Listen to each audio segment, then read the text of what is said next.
Namaste, Hari Om. Start. Om Shuklam Varadaram Vishnum Shashivaranam Chaturbhujam Prasannavadanam Dhyaye Sarvavighnopashantaye Saraswati Namastubhyam Varade Kamarupini Vidyarambam Karishyami Siddhir Bhavatu Me Sada Gurur Brahma Gurur Vishnu Gurur Devo Maheshwaraha Gurus Sakshat Parabrahma Tasmai Shri Gurave Namaha. Okay, so let's start. So in the last session, if you remember, we were looking at Markandeya Purana and we were looking at the story of Swarochi. Swarochi now, I think there has been a gap of a few days, so ensure that you listen to the previous audio so that you remember things. So coming back, Swarochi was a person, if you remember, he had married 3 wives. I'll just give you a quick background so that you can recollect. So he had married about 3 wives, he was enjoying life with them, and at that time he hears the conversation of a goose wherein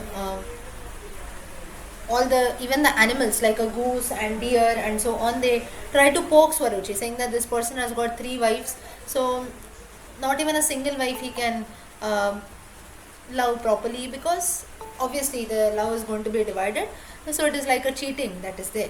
So mainly Swarochi had lost his name, and Swarochi felt very bad when not only human beings, even animals like a goose and deer also made such comparisons and named Swarochi, saying that a person who has married 3 wives and he divides his love between all 3 of them. So this seems to be bad. He does not even like and show affection, not even to one wife properly. So Swarochi was feeling very, very bad, and he felt that he should give up everything, he should renounce everything and go and do some tapasya in Himalayas. But then he could not leave his family, so something was stopping him. He said, no, let anyone say anything, but I will not leave my family and go. So like that he was continuing to leave about. And at that time what happened is that he became very sad, because the animals also started keeping names. He was being compared on a very bad note. And at that time what happened is that 3 sons were born to him. They were named as Vijaya, Merunanda and Prabhava. Vijaya, Merunanda and Prabhava. And he built 3 cities for his sons. He gave it to each one of them. And that's how all their sons also, they were ruling nicely. And he continued to live with all his wives. And once it so happened that he went hunting. Now in those times, the only form of entertainment, especially for kings, was hunting. That was the only way of entertainment. So Swarochi also set out for hunting. And at that time, a wild boar was there in the jungle, in the forest, and Swarochi, he kept an arrow on his bow and he was about to hit the boar. At that time, a female deer, that's a doe, she comes there and she tells that you don't hit the boar, instead you kill me, so that I am facing a lot of sorrows in life. So if you kill me, if you shoot an arrow at me, I will be freed from all those sorrows. So instead of killing the wild boar, you shoot an arrow towards me so that I can be killed and I will be free from all kinds of dukkha and sorrows. Swarochi was surprised, saying that which animal will come by itself and say that you kill me. So then that time what happened was, he immediately asked the doe and says that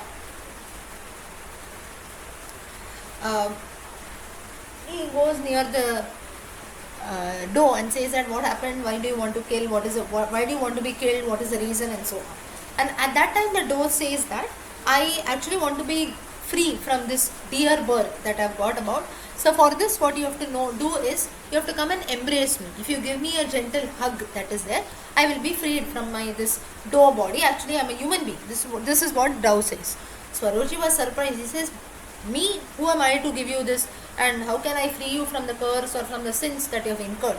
And the doe said, don't just keep on asking questions, you can just embrace me. That's it, embrace me, just give me you can say just a slight hug kind of. So if you just touch me also, that is enough.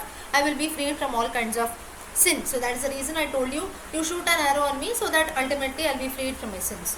Swarochi did that, and as soon as Swarochi touched that doe, it seems that doe, the female deer, she got transformed into a beautiful lady. And now Swarochi was shocked, he was surprised to see this, and he asked that what is this, I couldn't understand anything. And at that time the deer says that I am the queen, I am the deity of this forest, and all the gods in heaven, they have a purpose for you. So don't feel bad that you are just though people are keeping you names that you have 3 wives and so on, but you are surely born for some purpose, and the purpose is all the gods have come and they have requested me that through me, that is uh, that doe who was there, through me a son should be born to us, so that further he can take care of the future generations and so on.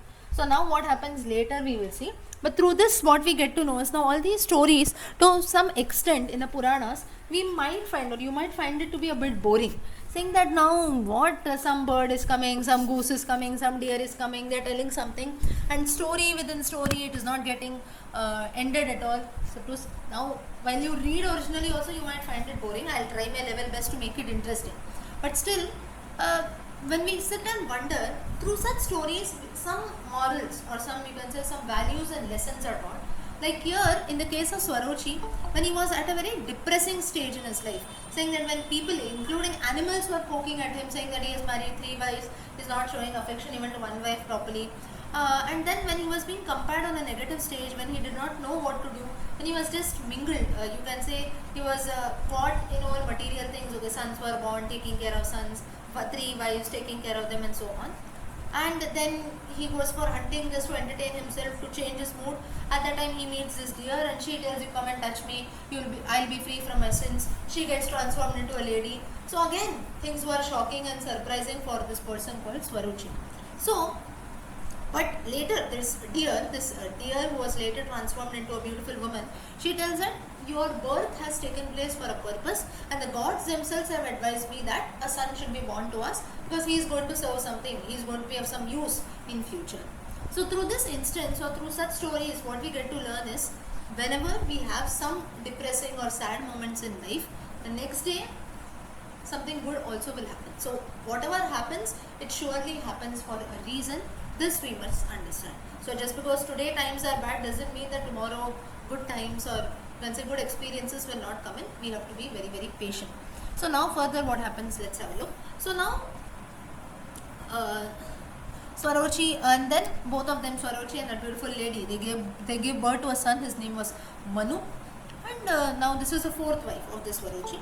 And now the deities, everyone, they showered flowers and so on. Everyone was very happy that a son has been born, because the gods themselves had told that a son should be born to you through Swarochi.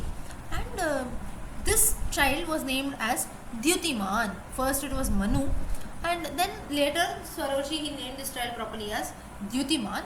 And the child later was also called as Swarochisha, meaning the son of Swarochi, Swarochisha.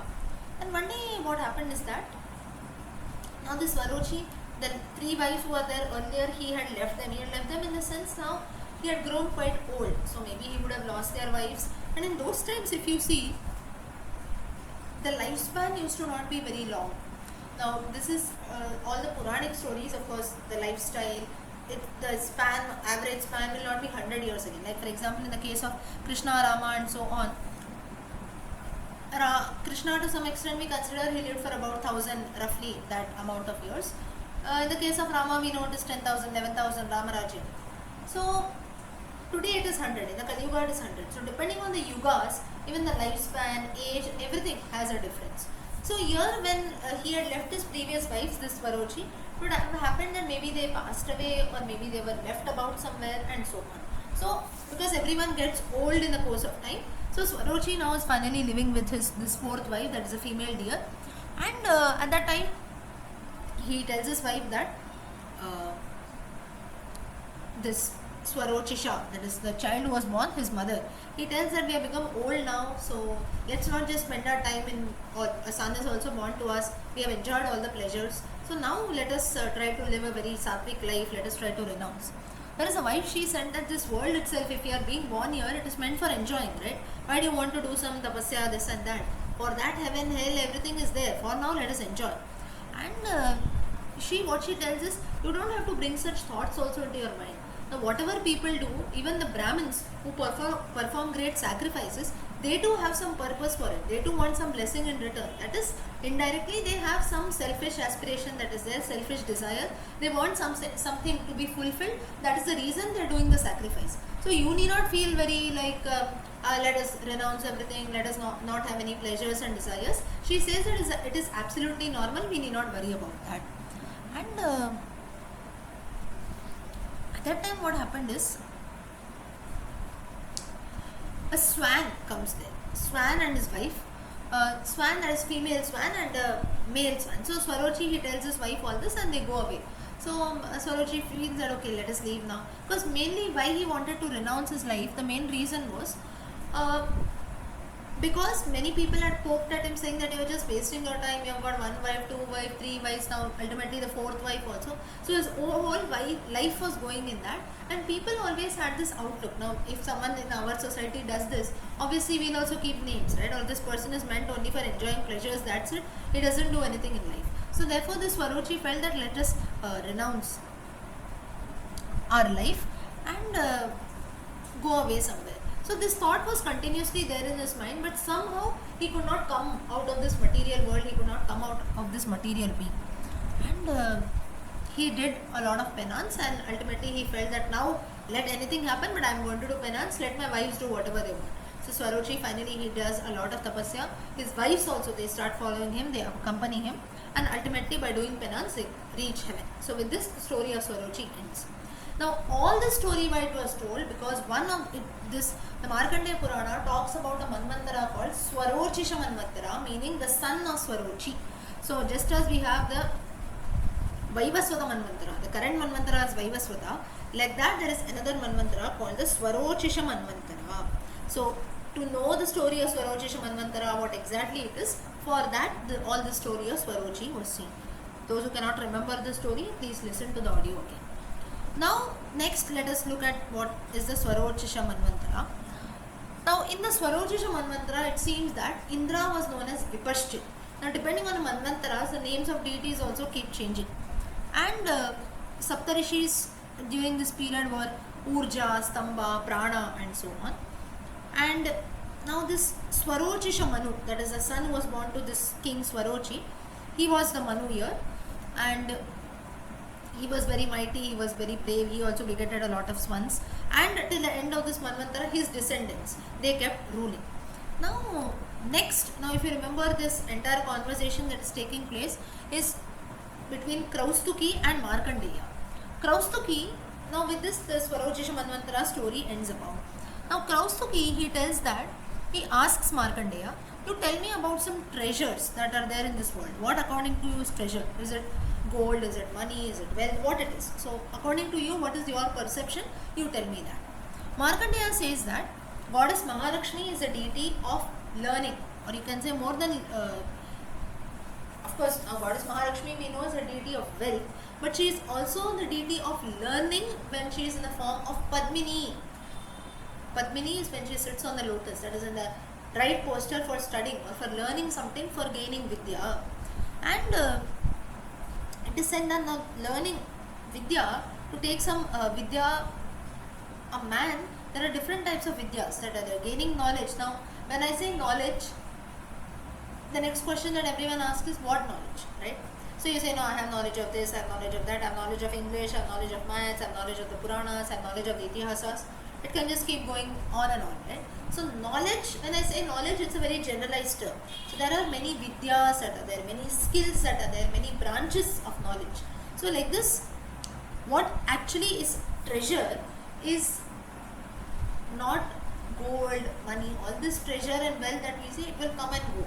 But what truly remains with one is vidya, that is knowledge. Vidya vinayena shobhanti. You have so many words, right? Vidyadanam, Mahadanam and so on. Meaning the knowledge of vidya is the greatest wealth, or the donation of vidya is the greatest donation. Vidyadanam, we say Vidyadanam, Mahaddanam, meaning vidya or knowledge is the greatest wealth, and Vidya Mahaddanam, amongst the danams that we give, among donation that we do, Vidyadanam, that is giving of knowledge, is considered one of the greatest danams that can be done. So this is what Markandeya tells. And he says that when we have wealth in the form of pearls, gold ornaments or silver and everything, maybe to about 2 or 3 generations it can be passed about. Beyond that it will not happen much. Like in all of our houses also, maybe a few things you will have maybe from your grandmother's time. So my grandmother gave it to my mother gave it to me, I might give it to my daughter. So maybe 3 or 4 generations maximum. Beyond that, most of us, we don't have anything. I'm talking about gold, silver, or maybe you'll have those kitchen utensils, vessels, or silver something. So maximum 3, or you can consider 4. Beyond that, nowadays even that is also not there. But more than that, we don't keep something, right? So then what is the use of all this? So here Markandeya says that all these treasures or wealth that we have, ornaments, jewels, metals, everything is limited. But what truly remains is knowledge. That is the reason why, if you consider the knowledge of our very own scriptures, our ancestors also knew it, we are also knowing it. If we safeguard it, our future generations will also know it. So it's not that yesterday my grandfather learned a different version of the Ramayana, wherein Rama was a hero, Ravana is a villain. I am learning a different version where Rama is a villain, Ravana is a hero. It doesn't happen that way. Rama was the hero, Rama is the hero, Rama is going to be the hero. Ravana was the villain, he is the villain, he is going to be the villain. The story is not going to change. Vidya, or the knowledge of Vidya, the wealth of knowledge, is always going to remain the same, is never going to change. So in this, between this conversation that takes place between Markandeya and Kraustuki, what we understand is the importance of knowledge, importance of Vidya. There is no age to learn anything.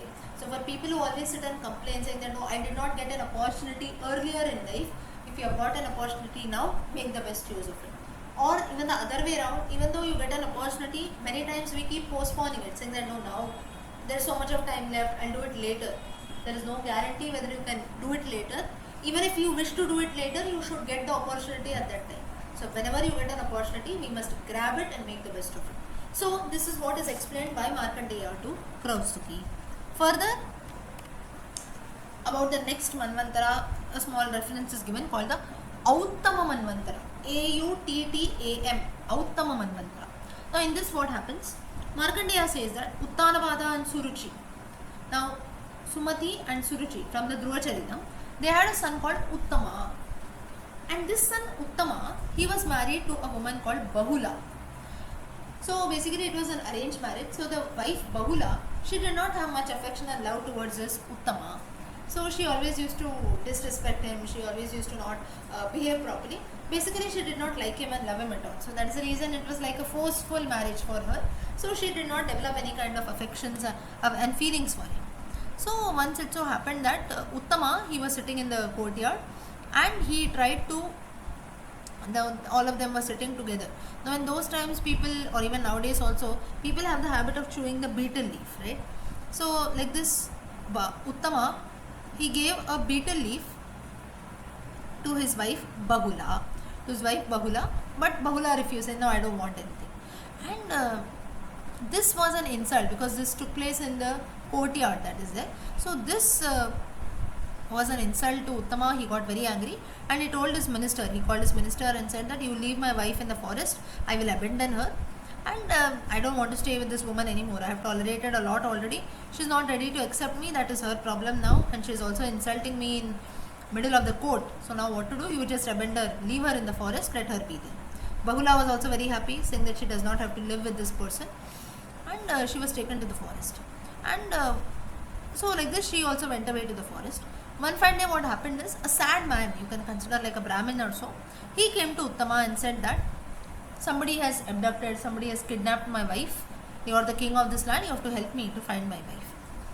And Uttama says, you tell me give me some information about your wife, how she looks, her physical characteristics and so on, roughly her age and everything, so that I will send all my attendants and ministers in search of her. Brahmin told everything, and listening to whatever the Brahmin said. Now because this king, he had experienced a lot of dukkha, that is a dukkha in the sense he did not have a very good relationship with his wife. So that is the reason whatever the Brahmin told, he also dishonored, saying that what now, why do you want this wife and so on. He just ignored whatever the Brahmin said.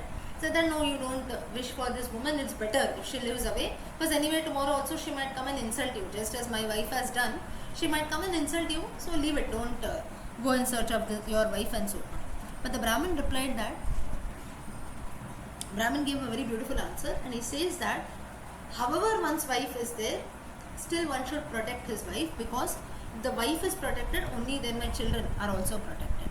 So a man who does not protect his wife, it is said that the ancestors are also not happy with them. Now this is not limited for a man alone, even for a woman.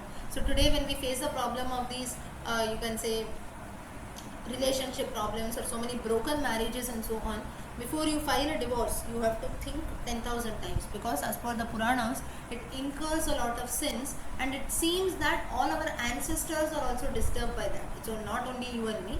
Now of course this doesn't mean that if you are in a very bad relationship, in a troubled marriage or so on, still you have to forcefully stay. Like if you are maybe facing a lot of problems, it's not like that. But then you see nowadays what happens is, even some small problem takes place, they'll just go and file a divorce and so on, right? So that should never happen, because it's not only us, not only just the two of them who are affected, their parents are obviously affected, grandparents are affected, family members who are alive, they are affected. It affects even the ancestors. It's like an insult to the ancestors. Reason being, because of our ancestors today we are alive. If not for my parents, I would not be there. Not for my grandparents, my parents will not be there. If not for my great grandparents, my grandparents would not be there. So like that, if you see the cycle, the chain keeps on going, right? So we are, first of all, that's the reason we have something called the Pitru Rinam loan or debt. Those who do the Brahma Yajnam, or why do we even do the Shraddha Karma? It's like a giving back to our ancestors. It's a feeling to say thank you.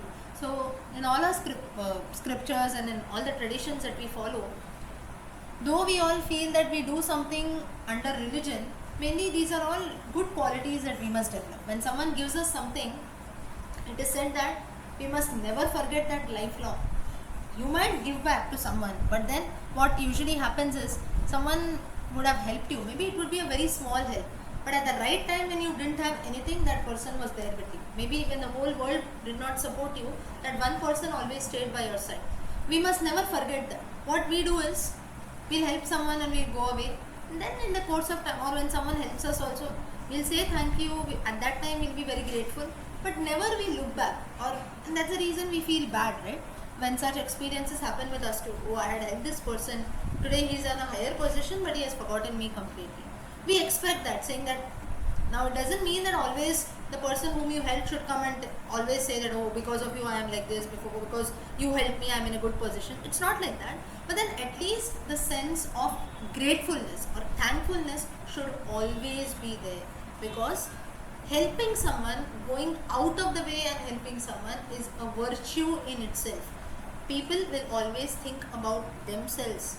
Though we boast about saying that I think about my family, I think about my children, I think about my parents, always first thought that comes to your mind is self-love. We have something called self-love, right? How much ever we disagree, still for a human being, selfishness is born by itself. It's just that the intensity differs. Maybe in you it is 100%, maybe in me it might be 200%. Someone will have just 10% of selfishness, 90% they'll be selfless. They want to help others, they'll think about others and so on. But still, in all the situations that take place, there will always be 1% at least selfishness that is there. Now when and expectations. Let us consider our own Purana class. Now every weekend also I am telling you the Puranas, right? Just because now all of you have an expectation that you should know about the Puranas, I should tell in a nice way. So all of you are coming, so you have this expectation.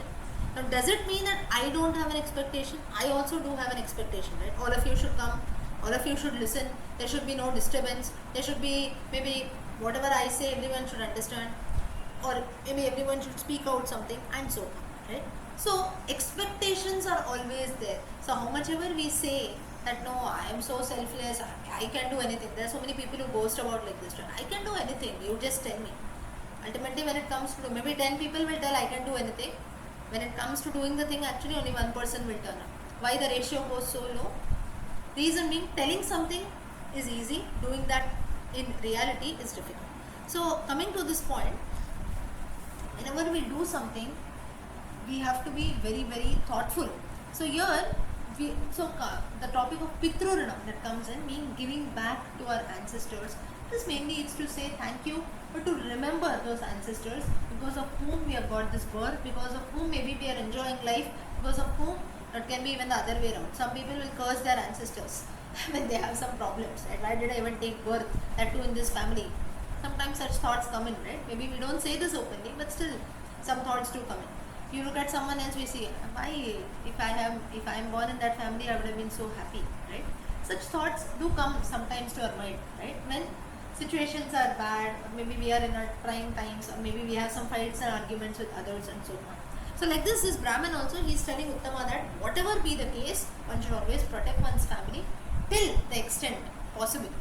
So Uttama, because he had faced a lot from his wife Bahula, he had also tried his best. But his wife was not being supportive at all, so he knew and he had lost all interest in that. So then the Brahmin says that whatever you do with your wife, that is your personal choice, but I request you that you should search my wife, so please do that duty. King says okay, and then he helps the Brahmin search his wife. And what happens is that King Uttama says okay, don't worry, because he was a great king, and what he says is, I myself will go, instead of sending my ministers, I myself will go and search for your wife. And while he goes there, in a very secluded place, in a silent place, he sees a sage. This King Uttama has gone in search of the Brahmin's wife, and he sees a sage there. And when he sees that sage, he wanted to give some offering. Usually when we meet some sages or learned people, we make some offerings, right, whatever we can. And the sage said that sage also invited the person and so on, but he refused to take the offering. He told the king that I do not want any offering from you. Now when we give something in donation, and then if the person who's there to accept that, if they refuse, we feel bad, right? Or why they refused, what happened, and so on. We keep thinking about that. So then he feels bad. He says why he is refusing, what happened. And so then he questions the sage, saying that I bought this offering as my respect to you, and why you are refusing. So the sage says that you have abandoned your wife, and therefore you are not fit to offer the offering. However mean she might be, still it is your duty to protect your wife. And therefore King Uttama, he felt very bad that, oh, I've got a very bad name. And then what you must do now is go and find your wife. But before that, Uttama says that I have come in search of this Brahmin's wife. So let me first ask if the sage has seen that Brahmin's wife. Then regarding my wife, I will see later. So he asks the sage, and then that sage says that the Brahmin's wife has been abducted by a demon. His name is Balaka, and in a particular forest that Brahmin's wife has been kept. So so you first go and find out. So the sage also advises you first go and find out this Brahmin's wife, so that he also does not have to incur sin like you have done by abandoning your wife. Now Markandeya further continues. He says that Uttama, this king, he went to this forest. He saw a woman eating a fruit, and he assumed that this woman would be that Brahmin's wife. He went and asked, he agreed, and then the king said, where is this demon? I want to go and meet him. I'll just see if I can kill him. And the demon saw the king coming, and to the surprise of the king, the demon, Uttama, the demon actually bowed down to Uttama and asked, what can I do for you? And the king asked that, why have you abducted this Brahmin's wife? The demon replied that, he says that I'm not a demon who eats up human beings. I actually eat up the flaws, or I actually eat up the negative qualities and the mistakes that they do. So, and he says that I've got many beautiful wives and everything, so I don't have any aspiration, any desire for other women. So, actually, this Brahmin is a very learned man, and he has mastered many mantras and everything. And it is said that by doing all those mantras, he has become very learned. So mainly I had to abduct his wife so that he can do all the sacrifices and everything nicely. The reason being, if he has a wife and so on, he will be distracted. So to make things very easy, and because he is a very learned man, I decided to abduct the woman so that he can do everything nicely. And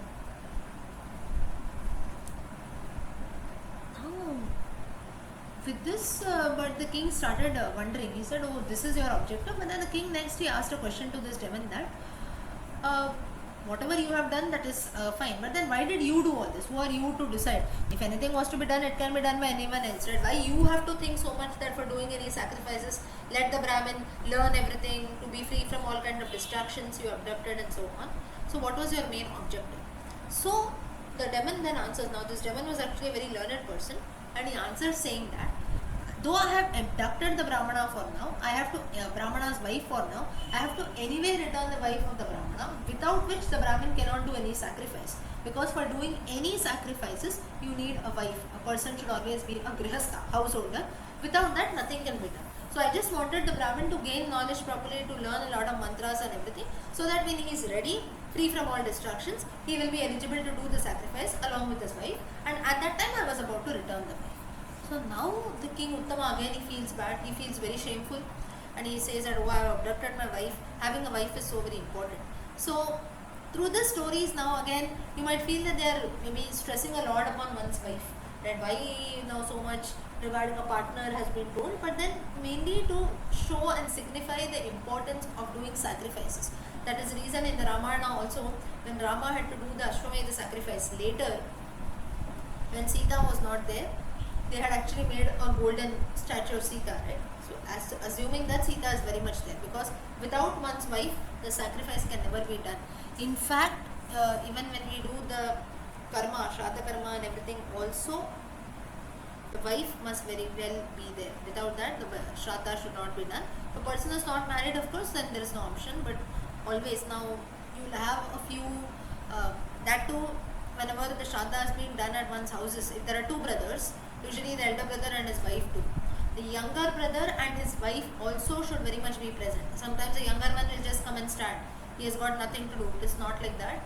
The entire family should come. If you are one's own parents, grandparents, if you are doing, the wife also is very much important, without which grihasthas, all these sacrifices are meant for grihasthas to do, or for householders to do, like Agnihotra Karya and so on. So therefore, the wife is very, very important. And through all these instances, mainly, why all this happened is the Brahman's wife was abducted, the demon comes and tells all this to signify the importance of one's wife, and King Uttama realizes that. He became very sad that such a sin I have committed by abandoning my wife. The sage also earlier, he told me I am not fit to give any offerings. This demon also says that I cannot do any sacrifices without my wife. And what should I do now? And then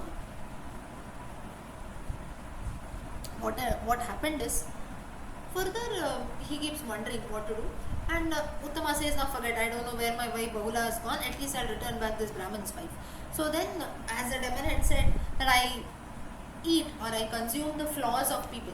So then you devour all the flaws, whatever is there, all the negative qualities in this Brahman's wife, and return this wife, Brahman's wife to me, I will return it to the Brahmin. Now this Brahman's wife, all her negative qualities, everything had gone. Now what was the negative quality in the Brahman's wife? It seems that in her previous birth, she had been the cause of separation for a husband and a wife. So between a husband and wife, she had created some problems in a previous birth, and for that reason she had to suffer in this birth, separation from her own partner. So this again shows that whatever we do, karma has got an answer. So that's the reason we believe in the concept of karma, right? So whenever today if we are suffering something, or if we are going through something, surely we would have done the same thing in our previous births. That is the reason we are suffering it now. So we must never blame, or we must never consider and think why everything happens only to me. Reason being, you have done that in your previous birth. Therefore, whatever you do today in this birth, be very, very watchful. If you do something good, next birth you will be blessed with the best. But today if you are causing some problem or some harm to someone, in the next birth you will have to experience the same thing. So we must all be ready for that before we do anything. So then this happens, and then the Brahmin, he meets with his wife, and he is ultimately very happy.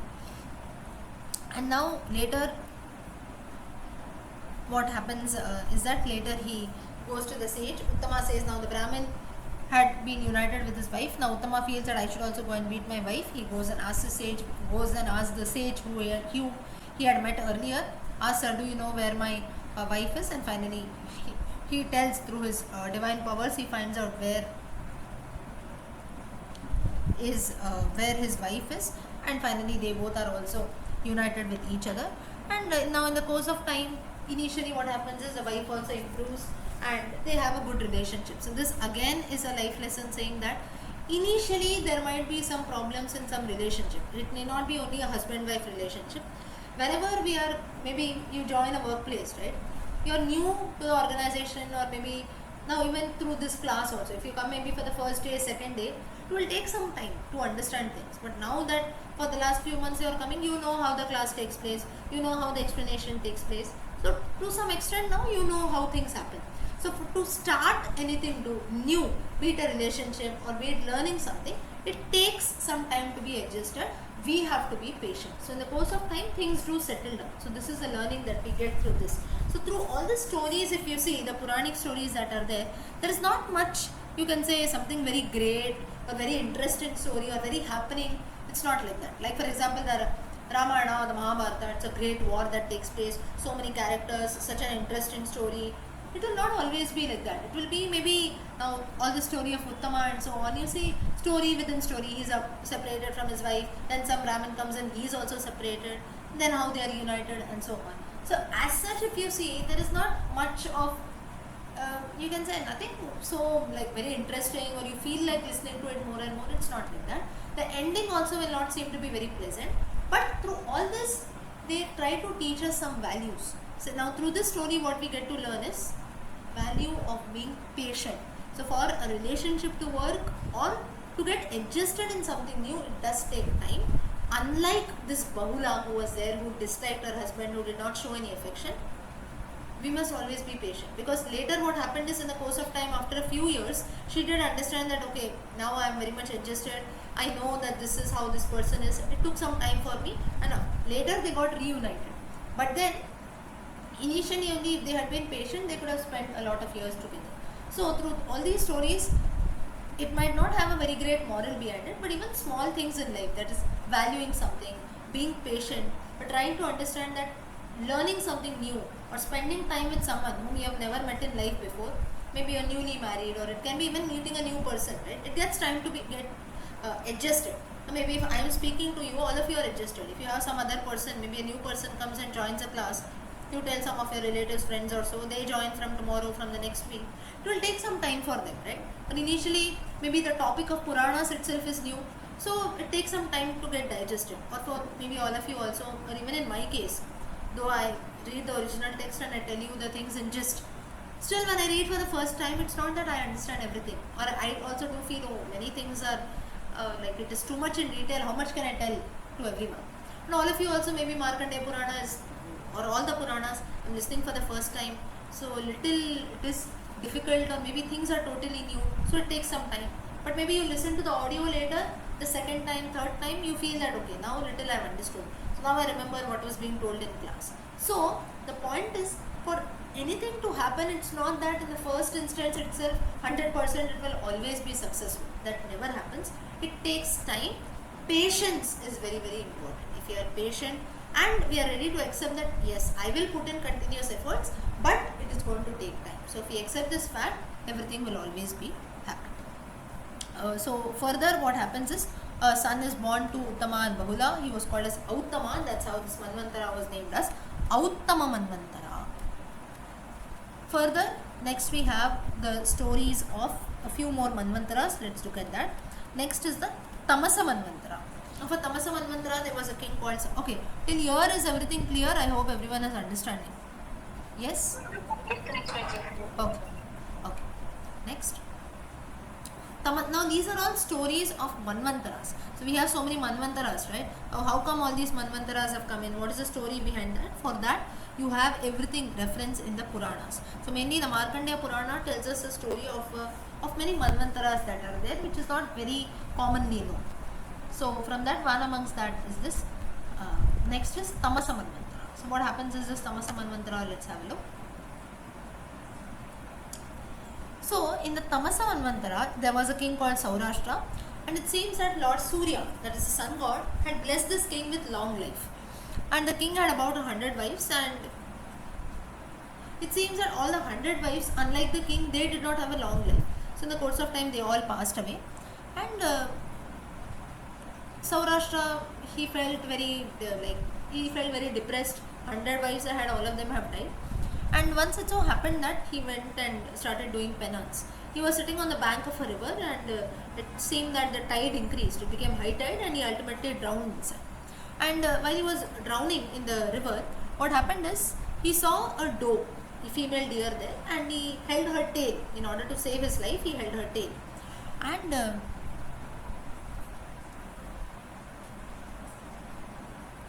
what happened here is that this doe was there. Now this doe was actually, in her previous birth, she was one of the queens of this king. Her name was Mahishi. And it so happened that while they were, this person, the doe, the female deer, she was talking like a human being. So this king was surprised. He asked her, how come you're talking? So at that time she says that in my previous birth I was your king, one of your queens called Mahishi. So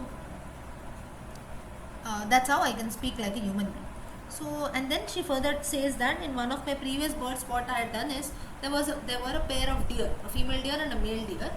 By mistake I had killed the female deer, and the male deer survived. So that's how later, when both of us, when we are born as human beings, you have survived, the king has survived, but just because I killed the female deer, I, being born as a female lady, I died earlier.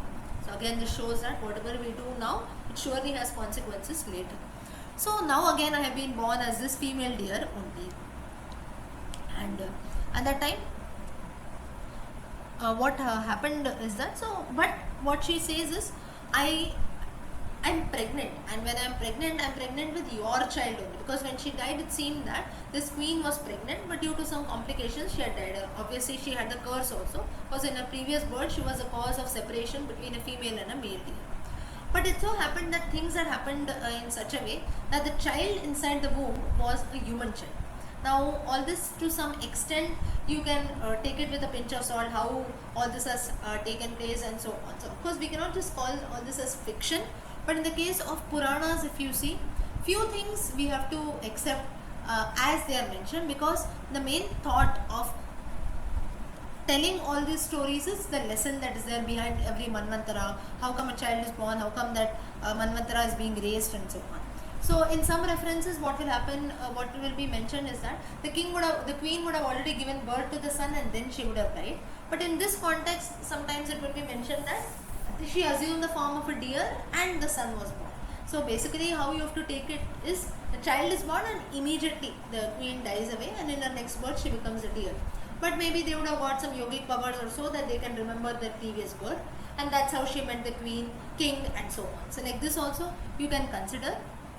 All this is not mentioned much in detail, but we must not directly jump to the conclusion saying that this is just fiction, because the time periods and everything we don't know properly. There are some evidences that are made, but exact time period when what happens, different references will have different things. Because most of our scriptures, most of the knowledge is passed on through oral tradition. Though Puranas we have in a written form, all has been compiled by Vyasa, still whatever our sages or many scholars, they have passed on all this knowledge through oral tradition. So we don't have proper, you can say, documentation anywhere. So if we have to do research, it will be through manuscripts, or someone tells us something, and then a lot of research goes behind that. So exact time period becomes little difficult to review. So then a son was born to this king, and the son was named as Tamasa. And Tamasa also, he prayed to Lord Surya like his father, and Lord Surya gave him a lot of weapons. Tamasa could defeat many enemies, and that's how the Manvantara, he ruled over the entire earth, and that's how the time period when he ruled, that was called as Tamasa Manvantara.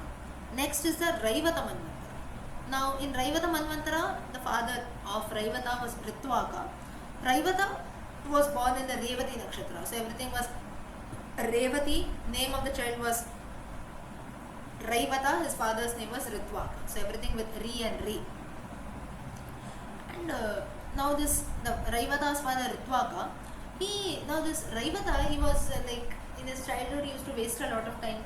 You can say he was a boy, how you call, like indulging into bad habits, and maybe just wailing about time, not using his knowledge properly, not using his life properly. So basically you can consider like a loose character, not knowing what to do in life. So like that this Raivata was. So his father Ritvaka was very much worried, and he felt that how come such a son is being born to be a useless person, not doing anything. And it's so that sage was Garga. So sage said that this is because he is born in this Revati nakshatra. Now you have, when you go and approach some astrologers and all, they will give us such references, right? In so and so time period this child is born, or in so and so nakshatra this child is born. That is the reason some effects are being seen, and so. So the same thing was being told here also. And at this time what happened is that this Ritvaka, the father, he became very angry, and it seems that he cursed this Revati nakshatra, and saying that because of you my son has developed such qualities. And now in those times this nakshatra was stars, even today nakshatras are stars, and it seems that Revati nakshatra, it fell on a mountain called Kumuda, on a Kumuda mountain, and that's how 4 directions were born, 4, no, east, west, north, south, and a reservoir. When a star fell down, a reservoir was also created. Now this significance that is there, don't take it to be fantasy. Till date geography also accepts that wherever you have those meteors, right? What do you call that? Meteors only. Meteors. What is that? Meteors, right? METEORS. Anyone knows about this? Geography, the light that goes about meteors, right? What is that? They fall on earth and then you have a river or something that's formed. Meteors, right? Meteorites. So that is in geography. I'll just show you a pic, maybe for those who don't know. Meteor shower is what is there. I told you what I just know. I'm not sure whether it's correct. Sorry? No, I told you what I just know. I'm not sure whether it is correct. Yeah, no, that is correct. Like I'll just show you a pic. Maybe people will know. I'm just sharing so that you can see. This something like this. If you see meteoric showers, meteors, and so on. Now, usually I think in India it is not visible much, but maybe it would be there in other places. Basically, in geography we learn about this. When a meteor hits the Earth's surface and so on, right? Can everyone see my screen? Yes? Yes, Lakshmi. Yes. Yes, So, yes, we can yeah. see. So basically, these are all geography. Also, it mentions all. It does got a mention in geography. So the point that I am trying to say is, when this Revati nakshatra hit the Earth, it seemed that a river was being formed. So you must not look at this just as fantasy. Geography also, we have an accepted fact that when these meteors hit the surface of the Earth, some formation takes place. So like this, a reservoir was created, and it seemed that what happened is, near that reservoir there was a sage, and to a sage called Pramukhi. He lived on the river, on the banks of that river, a reservoir basically, a small water body, and he found a girl there. A girl was also roaming about there, and the sage, he bought that girl, he named her as Revati, and he took care of her as his own daughter. And then slowly her marriage age came. The sage was very worried, and at that time someone comes to the sage's hermitage and says that your daughter will be married, you don't worry about that. And, this person who had come, he was Durgama. Durgama, this person comes, and he assures the sage that your daughter will be married and so on. But the sage keeps worrying, who will marry my daughter? We are living. Now basically that reservoir, the Revati nakshatra which had fallen there, was in a very, you can say, a land which is like very far away from the main land where people were living and so on. So basically it was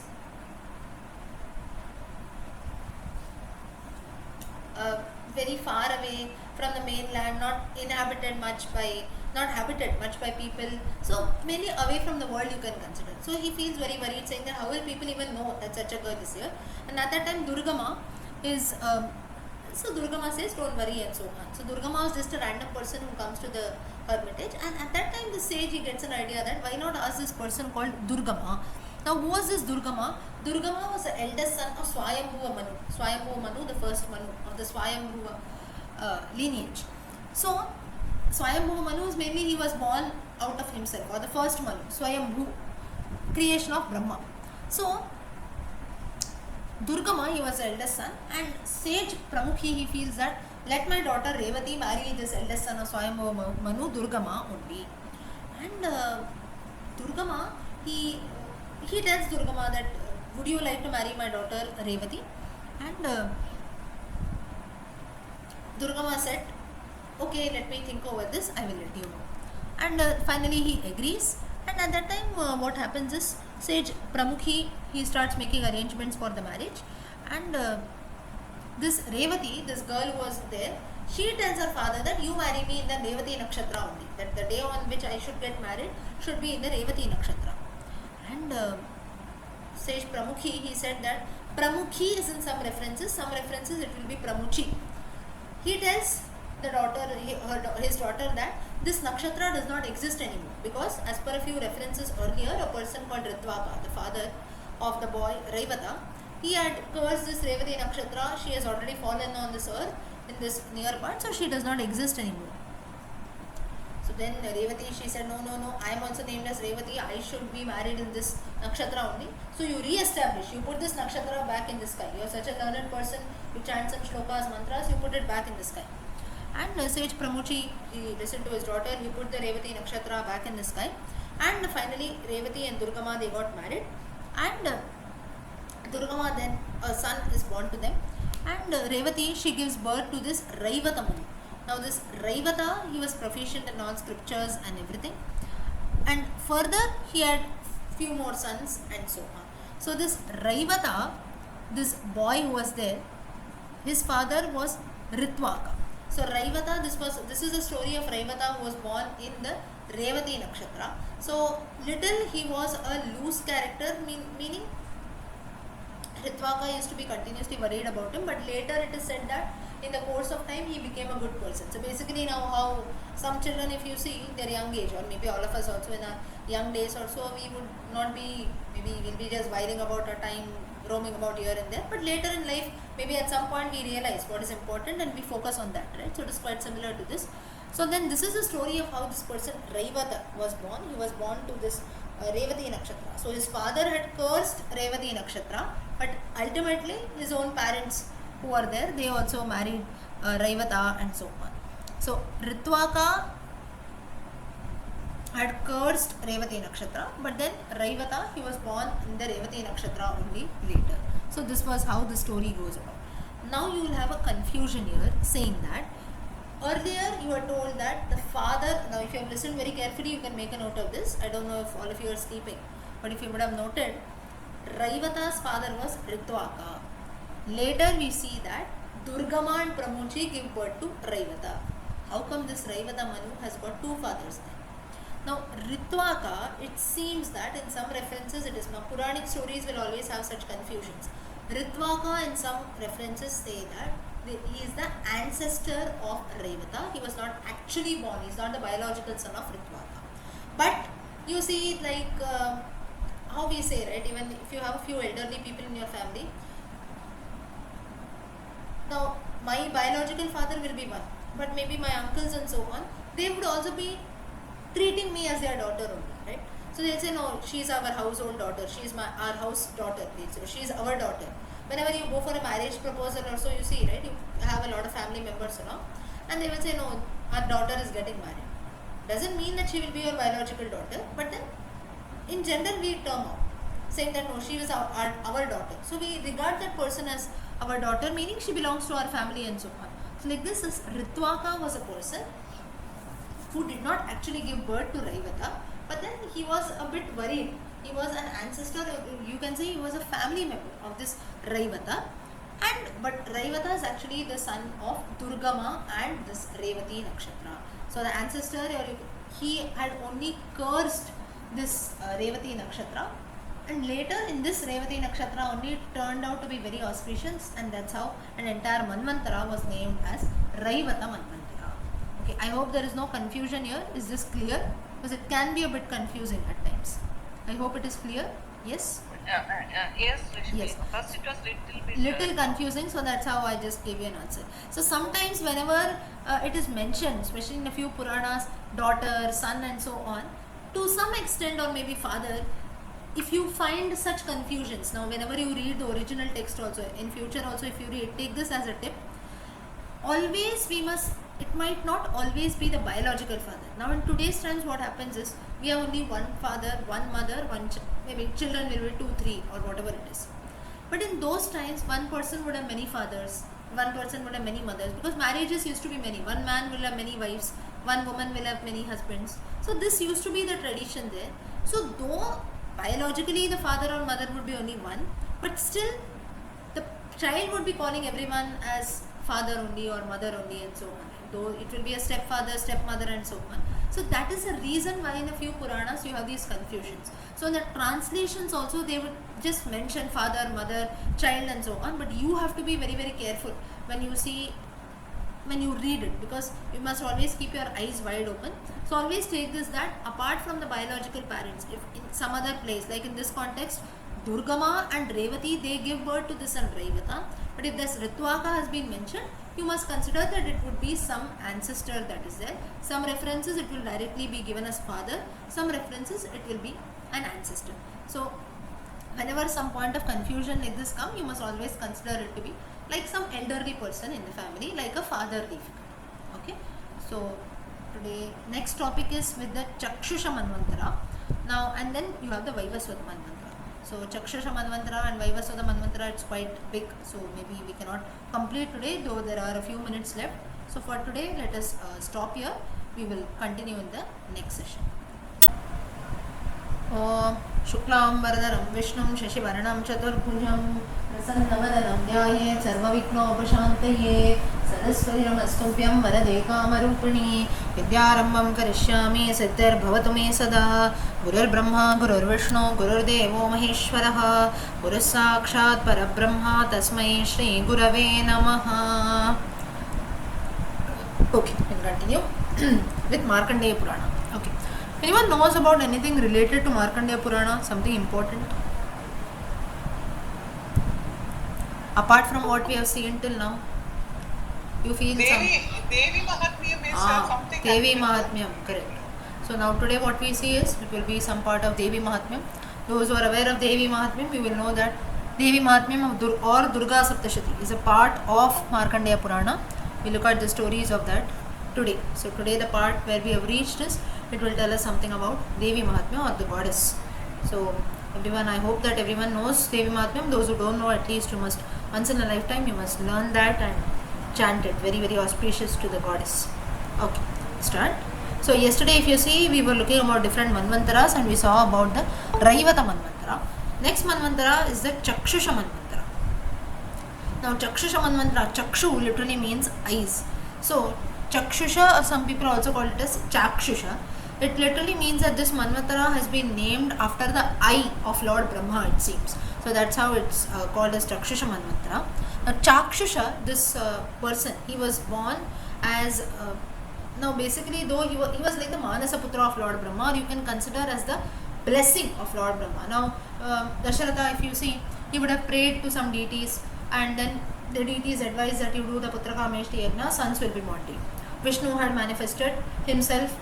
Vishnu himself incarnated as Lord Rama, and he brought about Lakshmana, Bharata, Shatrughna, Shankha, Chakra, the Sheshanaga and so on.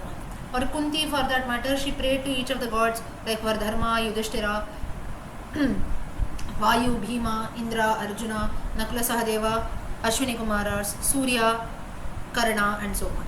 So after praying to each deity, a son was born. So we consider that child. Say for example, Arjuna is considered to be the son of Indra. So biologically he will be the son of Kunti and Pandu, of Kunti rather. Or maybe that is mainly after we pray to a particular god or so, the child is blessed. Similarly, this Chakshusha, he was blessed and he was considered to be the form of Lord Brahma. But biologically he was born to Anmitra and Giribhadra. Giribhadra was the name of the woman and the person was Anmitra. And once it so happened that he was abducted while at the time of birth only as a small baby. He was abducted by someone and he was exchanged with the king, with another king called Vikranta, with the son of another king called Vikranta. So this Vikranta, other king, he thought that this is only my child. He did not know about the exchange. So this king Vikranta, he also had a son, and this Chakshusha, he was exchanged with this son who was born. So Vikranta did not know. Now usually small babies, if you see, once they are born, all the children, all babies, they look similar, right? So you just one day or so after they are born, even if our child is exchanged, we cannot make out. It becomes very difficult to make out. So this Vikranta felt that this person is my son only, and he named this Chakshusha as Ananda. Chakshusha is the name of the Manvantara, but this person Vikranta, he named his son as Ananda. And Now this Ananda, this person, because he was considered to be the blessing of Lord Brahma, he could remember. So he knew that he was biologically born to Giribhadra, the woman Giribhadra, but he was exchanged with the son of the king Vikranta. So then once while he was learning, he went to the Gurukula, and at that time his guru said that you must, whatever you do in life, first you have to pay salutations, first you have to bow down to your mother. So this person Ananda, he questions his guru and says that, whom should I bow down? Should I bow down to the person who gave me birth biologically, that is my original mother Giribhadra, or should I worship my stepmother, that is this King Vikranta's wife? Her name was Haimini. So to this the guru did not know about the exchange. So he said, no, you are the son of Haimini only, you are born to this this woman only, so she is your mother. So then, but Ananda said that no, she is not my mother, and I am actually born to someone else, and I was abducted, I was kept here, and that's how it became. Now, so he told the entire story. The guru was shocked because nobody knew about this exchange that had taken place. Even the king himself, King Vikranta himself, did not know about this. So then he called.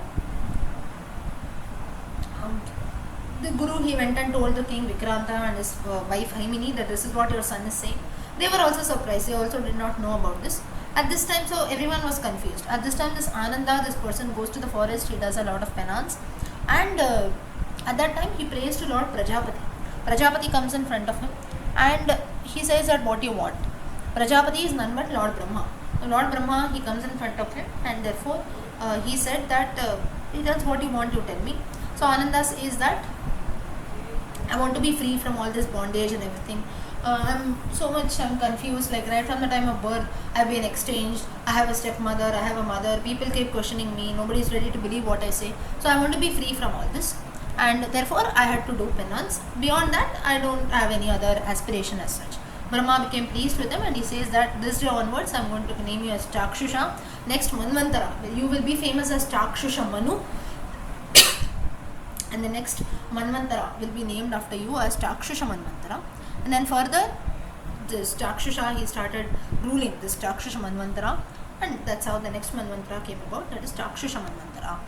And next, the seventh Manvantara, the seventh Manu is Vaivaswata Manvantara, which is our current Manvantara that is there.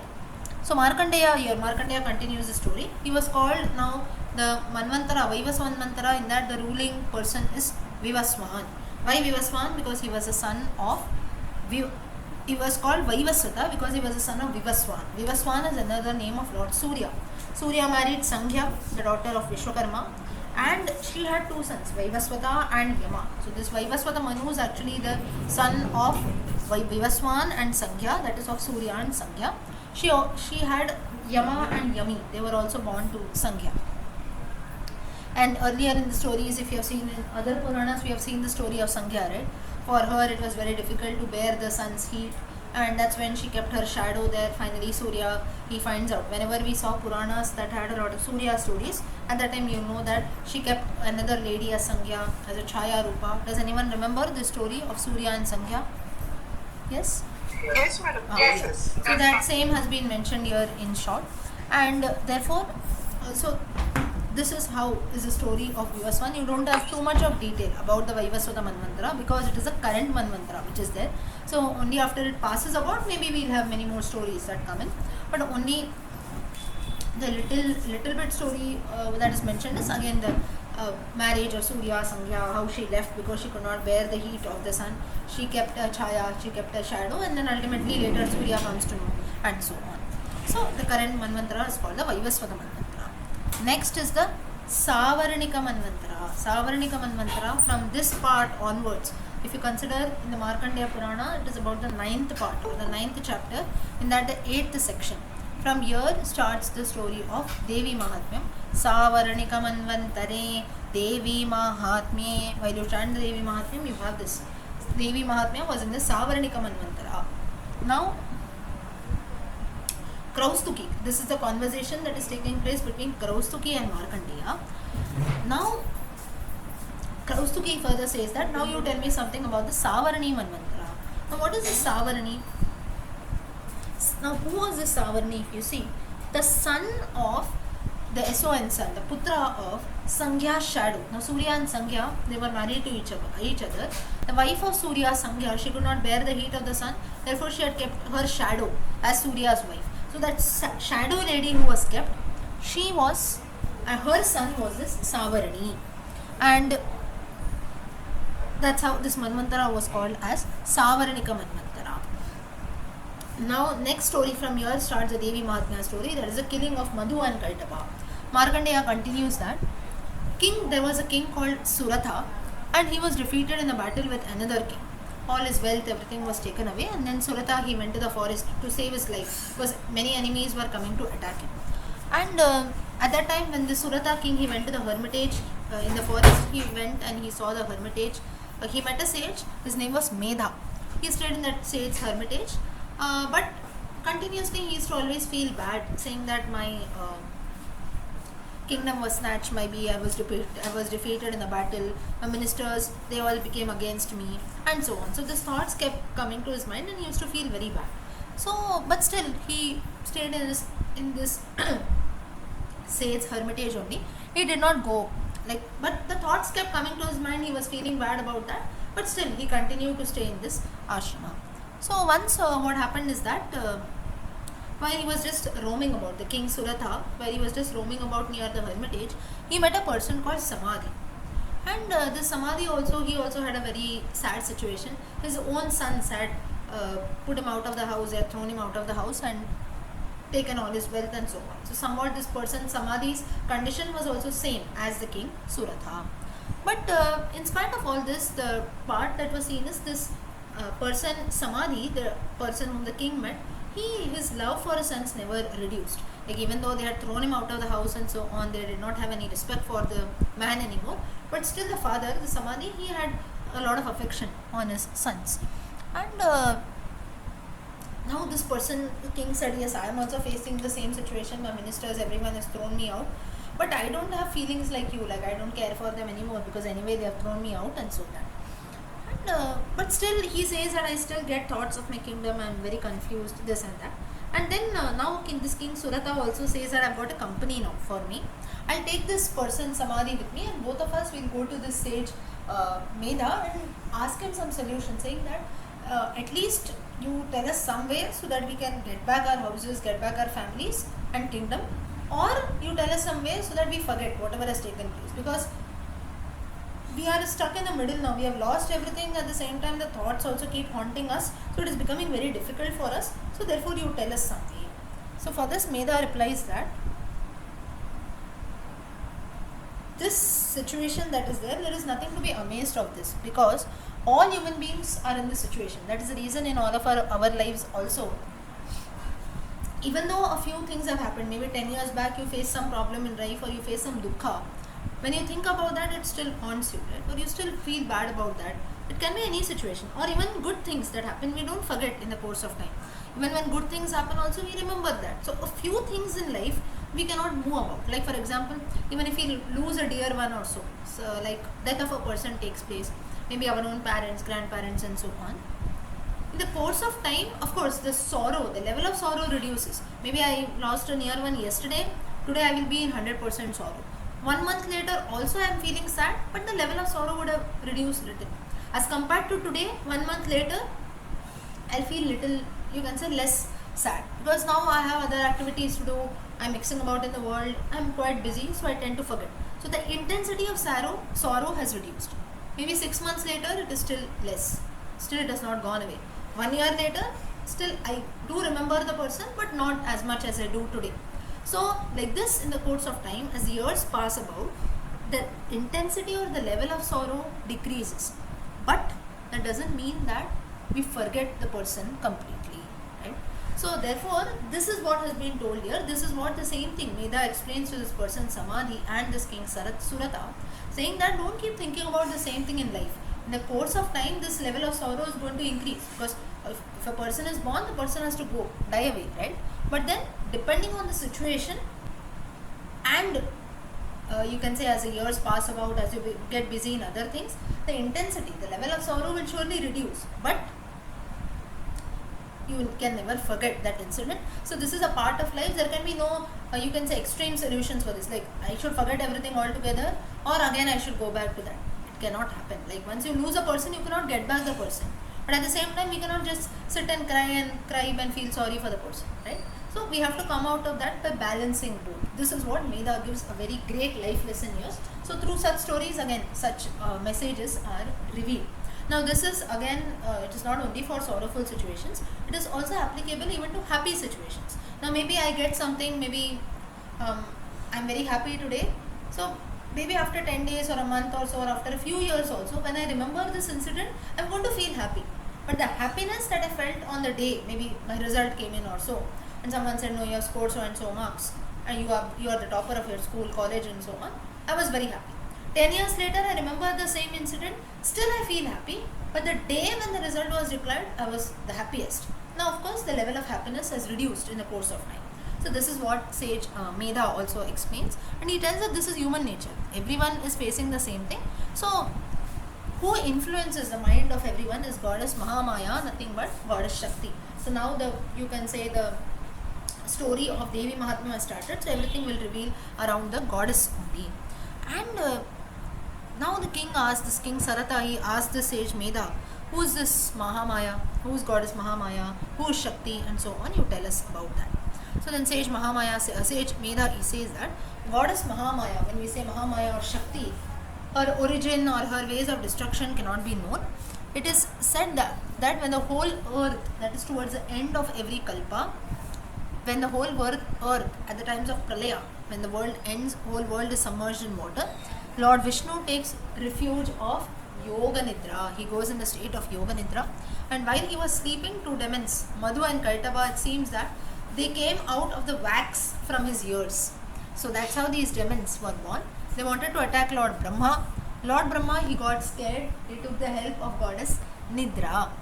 Nidra Devi helped Lord Brahma, and Lord Vishnu, then he woke up from his sleep, and then he saw that both the demons, who in the state of Lord Yoga Nidra, these demons had come from his come from his ears. And then he saw that both these demons are actually going to kill Lord Brahma. He fought with both the demons for about 5,000 years, it seems. And goddess Mahamaya, she influenced the minds of these demons in such a way that they felt that we should ask some boons from Lord Vishnu. Lord Vishnu gave the boons to them and said that both of you will be killed by me, he said. But then the demon said, okay, you can kill us, no problem, but there should be one condition, that you can kill us in a place only where there is no water. Now there is no place on this earth which we can say that there is no water at all, right? So, and that too, it is the times of Pralaya. I told you the entire whole earth is submerged in water. So the demons thought that Lord Vishnu would never be able to kill them because they have asked such a boon. But Lord Vishnu, he cut off their heads after making them sit on his thighs. So usually thighs, earlier also I think we had discussed, thighs are considered to be a place wherein, let's say like even in the Narasimha Avatara also we have the killing of Hiranyakashipu. The Lord keeps Hiranyakashipu on his thighs and tears open the chest or tears open the stomach of Hiranyakashipu. So the same way Vishnu killed these demons, Madhu and Kaitava. Now next incident that comes is the destruction of Mahishasura's army. Again Devi Mahatmya stories of the goddess. So this was the story of Madhu and Kaitava, how they were born and how they were killed ultimately. They were born through Vishnu, they were also killed by Vishnu. Next Markandeya, he continues that. Now once what happened is gods and demons, they had a battle amongst themselves which lasted for about 100 years. And the Asuras were defeated in this battle.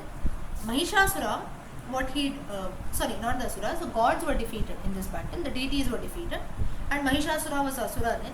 He removed all the deities from heaven, he said, get out now, it is my rule, and he went and he sat on the throne of Indra. So now Mahishasura has become the king of Swargaloka, has become the king of heaven. Now all the deities, they were defeated, they went to seek the help of Lord Brahma, Vishnu and Shiva. They told the tale, we have been defeated by the Asuras and so on, please help us. Brahma, Vishnu and Shiva, they became very furious, they got very angry, and it seemed that a very powerful Shakti emerged from the mouth of Brahma, Vishnu and Shiva. That's how we have the goddess Shakti, the formation of goddess Shakti. Brahma, Brahmi, Vishnu, Vaishnavi, Mahadeva is Mahadevi, you can consider, or goddess Devi, Parashakti. Anyway, or Shiva, Shankari. Like this, from all the three chief deities, we have their own powers, respective powers coming in. And from all the deities also such powers came. Indra, Indrayani, Varuna, Varuni, Varaha, Varahi, and so on. So like this, you have different goddesses who emerge from each of these deities. Goddesses, basically they are Shaktis or powers. And out of all this, all the powers together, a very powerful goddess was born. She manifested, all the deities were very happy, and all the deities, all the gods, they gave all their weapons to the goddess. So Indra gave his Vajrayudham, Vishnu gave his Sudarshana Chakram, Shankara gave his Trishulam, goddess Durga. Like this, whichever gods, whatever weapons they had, they gave everything to this goddess. And they all chanted her names. The goddess laughed loudly, it seems, and her laughter, it shook the whole earth. The whole earth started shaking with her laughter. It was a very, very fierce form. This is nothing but Durga, goddess Durga, or you can consider goddess Shakti. Any form of the goddess. This is the gist of Devi Mahatmyam. Anyone knows Devi Mahatmyam here? I hope everyone, few people Yes, at least know. Lakshmi ji. You know, right? No one else? Durga Saptashati, Devi Mahatmyam? Yes, madam, I answer. You have chanted, right? Yeah. Ah, I know. you know, right? Ah. So usually during the Navaratri times you must chant the Yeah. Devi Mahatmyam. Yeah, Navaratri time. Navaratri times? Yes. Yeah. So Devi Mahatmyam, a very, you can say an interesting aspect of Devi Mahatmyam is, it also has got roughly about 700 verses, like the Gita. Anuradha ji, Srividya ji, are not aware of Devi Mahatmyam? No? I am aware of it, but I have never read it, Lakshmi ji. You've never Only chanted? Lakshmi Trishati also I learnt it now from you. Ah, Before that Trishati also I was not. okay. Anuradha ji? Alamelu ji, no? Yes, I know. You know, right? Okay. So many Durga Saptashatis, usually now some people, though they hear about it, like she said, until and unless you get a Diksha from a guru or some guru teaches you, usually people don't take up the chanting of the Durga Devi Mahatmya for Shakti practices. So whenever you get a chance, you must surely learn the Devi Mahatmya. Very, very auspicious. At the same time, it is quite easy also. Easy in the sense, and like you have the Gita, about 700 verses, 13 chapters, divided in 13 chapters like the Gita, 700 shlokas. So in about 1.5 to 2 hours you can do. Especially during the Navaratri period it is chanted, and also some people have the habit of keeping the Parayana, especially the next month that comes in. That is the Shravan month, or in South India we celebrate the Adi Masam that comes in, the Adi month. In that, on every Friday or Tuesdays or so also, Devi Mahatmya Parayanam is done. And then a few ladies are invited to your house, you can give them tambulam and so on, or even Kanya Puja when we do, at that time also Devi Mahatmyam is conducted. So usually on the 9 days of the Navaratri, people have this tradition of chanting the Devi Mahatmya every day. If not every day, at least one day we can maybe keep a mass chanting at our houses. You call a group of few people, including gents. Gents can also chant the Devi Mahatmya. There is a confusion here. No, gents should not chant. It is not at all like that. Everyone, men, women, everyone can chant. Usually ladies chant it. Men also can chant. So group of people together is very auspicious to chant the Devi Mahatmya, especially during Navaratri times. That too if we keep it in our own houses. So that is basically, it's a place of the goddess. So you can feel those vibrations also. So these are all different methods that are being told. You just keep an image of the goddess Durga, Parvati, Lakshmi, whatever it is. Just keep that, or in your puja room only you can chant. Devi Mahatmya is chanted, the entire Devi Mahatmya, and there are a few stotras which are chanted along with Devi Mahatmya, like Argala Stotram, Kilaka Stotram, Devi Kavacham, and so on. So these are a few shlokas that are chanted along with Devi Mahatmya, or you also call it as Durga Saptashati. Saptashati, Shatam, 100, Sapta, 700. Yeah.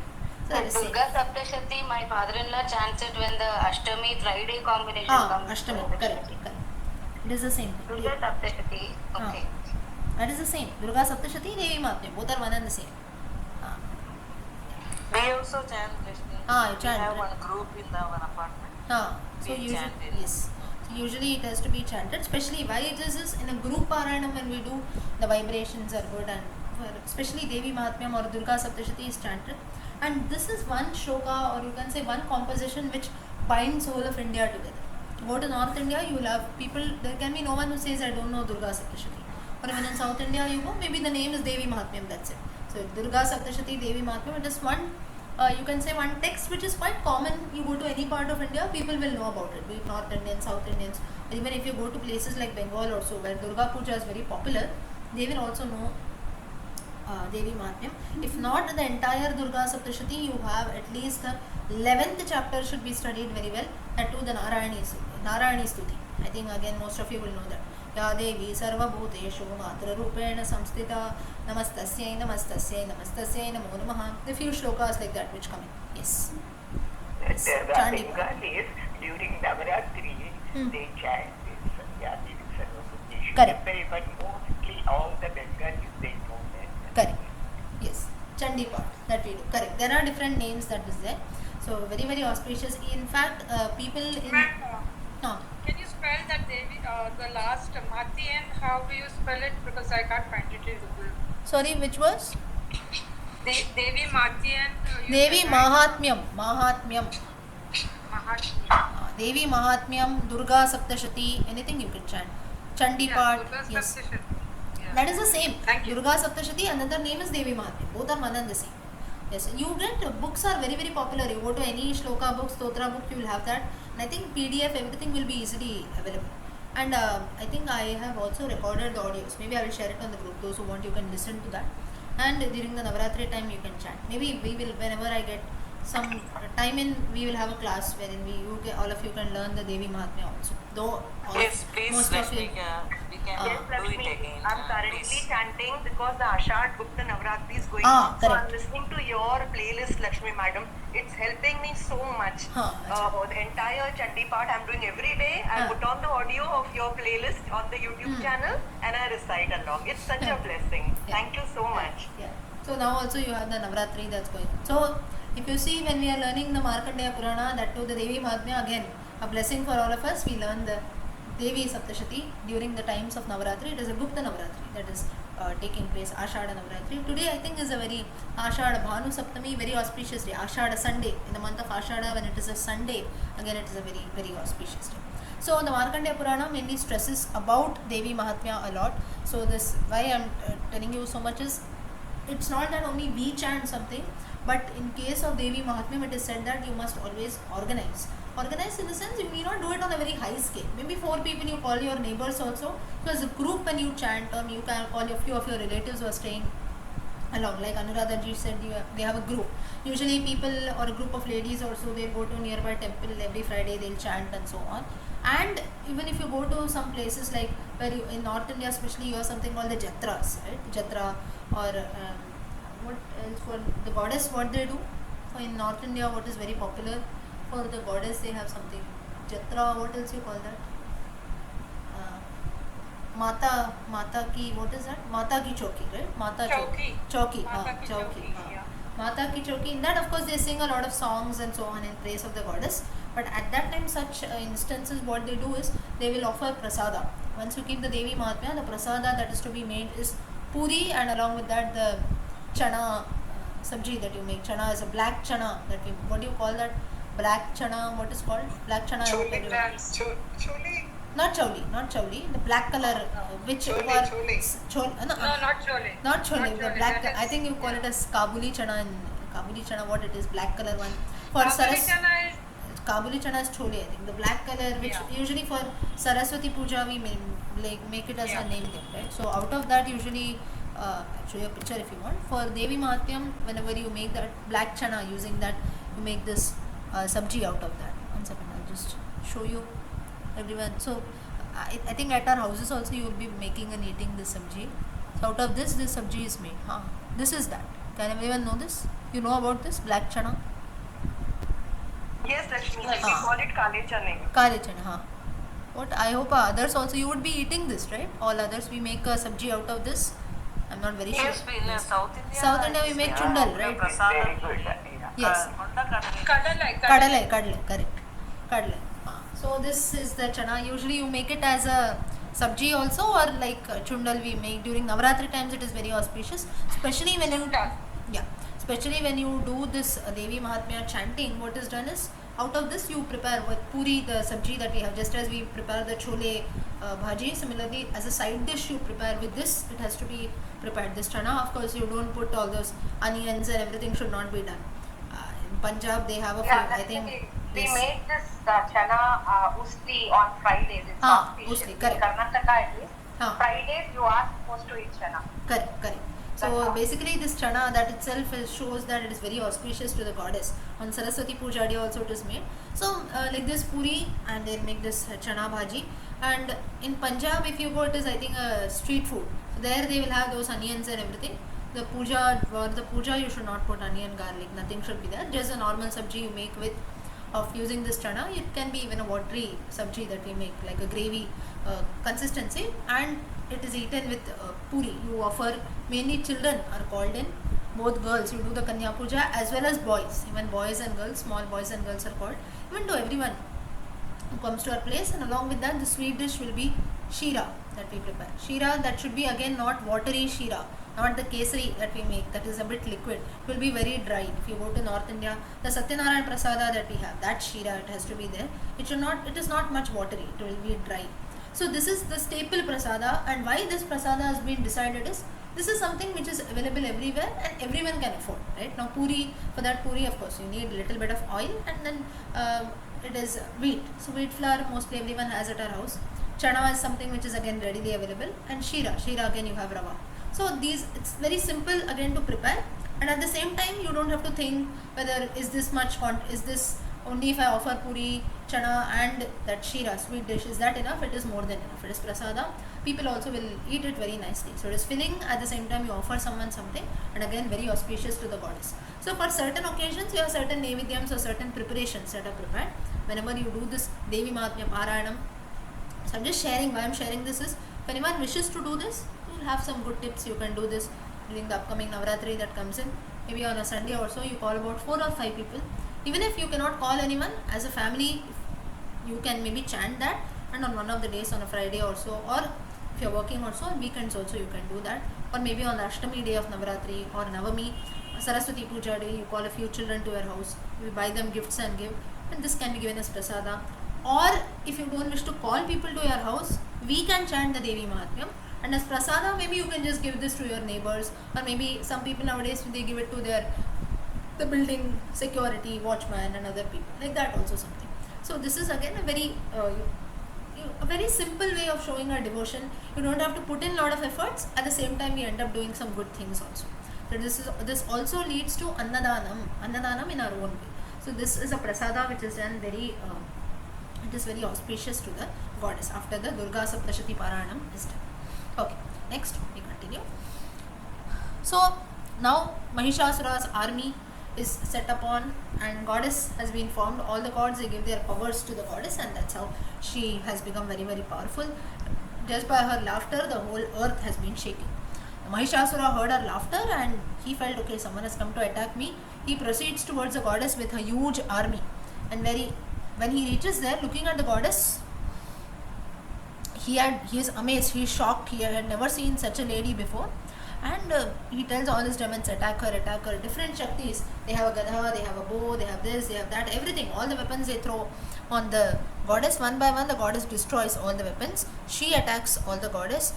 And it seems that during the battle, many Ganas, the Ganas like Bhuta Ganas of Lord Shiva, the assistants of Lord Shiva, like that, the goddess also, she has innumerable Ganas. They come and they help the battle. They help the goddess, and that's how the goddess finally wins over all the demons, and all the gods were very, very happy. Mahishasura is also finally killed. And this is one chapter of the Devi Mahatmya, killing of Mahishasura. Next, now all the deities, they start praying to the goddess. Now after killing all Mahishasura, all deities including Indra, they start praying to goddess Bhagavati. Here the goddess is called as goddess Bhagavati, and they all start different mantras in praise of her, and the goddess is very happy on their devotion, and she tells you, ask in it boon. So then all the gods say that you have already fulfilled all our wishes. We just wanted this great demon Mahishasura to be killed, and you have done that, so now we are very happy. But still, if you really want to bless us, then all the gods, they pray that whenever we need you, at that time you please appear before us, because there are going to be many demons who will be born in future also. So at that time we might need your help. So you please come to our help whenever we remember you. The goddess blesses them and she goes about. Markandeya says that further Shumba Nishumba is again an incident. I think in the Durga Saptashati it is the 4th or the 5th chapter. Durga Saptashati, I don't very well remember. So basically Durga Saptashati, now I will tell you this way of Durga Saptashati. If you just put in even little efforts of chanting Durga Saptashati, the first time when, I'm just telling you my experience here, Durga Saptashati, we had a book of, at my house there was a book of Durga Saptashati of the Ramakrishna mission. So the print was also not very proper, it was just kept in the cupboard, in the bookshelf. And in my house nobody had chanted the Durga Saptashati, it was just kept in the shelf also. So when I very well remember, when I was in class 7th or 8th, at that time I had just seen this book, what is this Devi Mahatmyam, and that too the meanings in that book also were in Hindi. Ramakrishna Mission, I think the publication was of Kolkata, so the meaning was also in Hindi. To some extent now Hindi meanings, no, at that time I was not interested in the meanings anymore, but looking at that the print was also not clear. But once I felt that okay, Devi Mahatmyam, Durga Saptashati, I knew something was in praise of the goddess. So I felt that okay, I'll just chant it once. Once during Navratri when I was in class 7, about 8 or 9 years back, that time once randomly I had just chanted that. Apart from that, I had never heard, at least in my household, I had never heard anyone chanting that, or including my parents also. Like it was not a Devi Mahatmya Paranam. No one was much familiar with that. Other Paranams also they used to do. So then I had just randomly chanted that and we just kept it away in the shelf. And then later now, I think about 1 or 2 years back, one fine day again I felt okay, once I chanted it to some extent, I felt okay, I can chant it quite well. I'll just record it and I'll put it. And then once I had, we just had a class, I think about in 2021 or so, live, once I had a few people we had learned together Devi Saptashati. So the point why I'm telling you all this is, about 7-8 years back I just opened the book randomly. Then I felt okay, something is written as Devi Mahatmyam, what is this Devi? Mahatmyam also, I didn't know the meaning then. Devi is something, okay, something in praise of the goddess, I'll just chant and see. I just chanted that once, I kept the book away, back in the bookshelf. After about 7-8 years later, I opened the book again, I felt okay, now I know something about Durga Saptashati, I know about something Devi Mahatmyam. Now 1 or 2 books more are also there, like the Gita Press book and so on, which have got good bold texts. I learned what is Durga Saptashati exactly. And then I got to know that this is a Paranam which is done in many parts. And of course, because I had not learnt it from a guru also, so there was still that confusion. You should get that Guru Diksha, then you have to learn this, that. And there were a few people who said that you should not chant it that way. But of course, I could not get a guru who said I will teach you and so on. So I ended up chanting it just randomly. I felt that to some extent I chanted it well. And then we had learnt, a few people I had taught and we learned together. So the point I'm trying to tell you all this is, if you will, the goddess herself pays a way that we learn the Durga Saptashati and we keep chanting it. So today when I'm telling you so much about Durga Saptashati, it is not that I am telling you out of my own knowledge. A person who never knew what is Devi Mahatmyam, I have never come across anyone also, at least in my close circle. It was just a random book that was on the shelf. I just picked up, I opened it, I learned through that. I just chanted it. I did not even learn. I just chanted it by my own. I kept it away. 5-6 years later, again the book came in. I saw some other book. I felt that, oh, now really this Devi Mahatmyam, everyone does the Paranam. 7-8 years back, we just read it randomly. And then that's when the importance is known. So the point is, when you put in some efforts, the goddess surely paves the way, saying that you must learn this. You have just read it as a normal book, kept it back in the shelf. But now, 7-8 years later, you must truly know what it is exactly, study more about that. And then Markandeya Purana has got so much of reference, such a great text talking about the powers of the goddess. Then later you realize. So in the case of all of us also, all of you also, I shared my own experience. You will also have similar experiences, wherein we feel we don't know the importance of anything, but then later how the goddess herself paves a way, saying that we must learn something. So something which maybe today you feel, or even the Markandeya Purana for that matter, you might feel, okay, like this experience can come with many of us, right? Something I'm learning from the Markandeya Purana, maybe a few years later, you will get the original Markandeya Purana. And at that time, you will remember, oh, few years back, I just learned something from the Markandeya Purana. I was listening to a few stories or so. Today, I'm having the original book in me. There is so much of information I know about this a bit. So, thing is, if you put in even 10% efforts, maybe not even any kind of efforts, I would say not efforts, you just come across something randomly, you don't have anything to do. Out of curiosity, not even out of interest. Out of curiosity, you just read what it is, you keep it back. Not even knowing that it's such a religious text and there are people who chant it so religiously and so on. Then later, a few years later, the goddess herself paves the way and ensures that this is such you can say such an important book, such an auspicious book. You're just treating it as a normal book. Please learn it the right way and show the right ways of Parayana. Yeah. Okay. So this is the grace of the goddess. And that too, when we are knowing about the Markandeya Purana, we are all very, very blessed to know about the stories of the goddess. If the goddess does not pave a way, it can never, never happen. So, now, Lakshmi ji, yes. I have learned from YouTube. Is it wrong? I didn't get a proper guru. So every Tuesday I keep that YouTube. Yes, and, you that can. way I learn. That's what I said. You can. If there is no other way, yes. Of course, like Alameluji said, and even in my case also, I could not get a guru for everything. So if you don't have a guru, you can surely learn. It is not at all problem. That too, when you say from YouTube and all, you can just listen and chant along. There is no problem at all. No, Of course, every but Tuesday when, I keep. yes, So you that can do way that. No problem. So that is fine. Even But my case also, I didn't get a proper guru. I was chanting everything on my own. Now I am very, very much blessed that I got you as well. That I want to learn more and more from you. correct. So whenever you get a chance, of course, you get a chance to learn from a guru, we should never miss on that. Like even now also, if I have to learn something, like especially in the case of Devi Mahatmyam also, people say that you must get the Diksha. It is not wrong, of course, I believe it's wrong, but then the person should be there, right? If someone is ready to give us Diksha, we are more than happy. Diksha in the sense of someone is ready to teach, we are more than happy. But then the thing what happens is we just keep waiting for people who will come and teach me, when will I find the right teacher, and in the end when you don't get an opportunity we end up not chanting at all. So then rather than not chanting, rather than not touching the book at all, at least trying to chant in our own way. If you don't know to chant it rightly, you can listen to the audio and chant, listen to so many videos, YouTube and also on. There is nothing wrong in that. Like, of course there are rules which have to be followed, there are niyamas, there are traditions which we have to follow, but then waiting for niyama, especially in today's times, hardly now in a group of 10 people, maybe 5 people know, they have heard about Durga Saptashati. Out of that, 1 or 2 say that I know to chant, right? So you see the ratio, out of 10, 1 or 2. So like this in this whole world, there will be very few people who actually know about that. In that, still less people have heard about it.